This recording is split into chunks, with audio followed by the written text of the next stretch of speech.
When did you last actually read what your mutual fund charges you? Not the returns, the fee I'm talking about.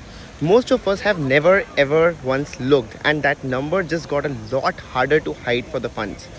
From the 1st of April this year, SEBI's new mutual fund rules kicked in, and they are built around one idea. You should be able to see exactly what you are paying.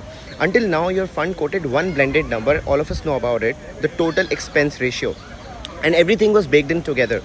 Now it's broken into pieces. The base fee for actually managing your money, shown separately from the brokerage, separately from the taxes and government levies like GST and stamp duty. Same money, but now you can see where each rupee goes, and they didn't just make it visible, they cut it out as well. The maximum base fee a small equity fund can charge came down from 2.25% to 2.10. For debt funds, from 2% to 1.85.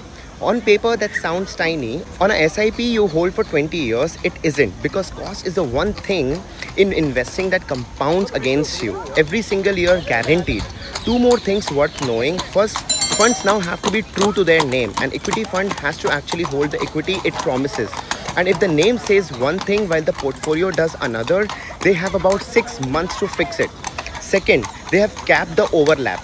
You know how you can end up owning 3 funds that quietly hold the same top 10 stocks? So you think you are diversified, but you're really not. Sectoral and thematic funds now cannot overlap more than 50% with other schemes, and they have to disclose that overlap every month. So here is the move, and it takes just 2 minutes. Open your fund on the app, on the fact sheet, wherever you track it, and find the expense ratio. Read it. If you're in a regular plan paying up around 2%, when a direct plan of the same fund charges a fraction of that, that gap is your money leaving quietly every year forever. The rules just switch the lights on. The least you can do is look at the bill. Fairness is not the boring part of investing. Over 30 years, it's most of the returns. Share this with your circle and follow for more. Bye.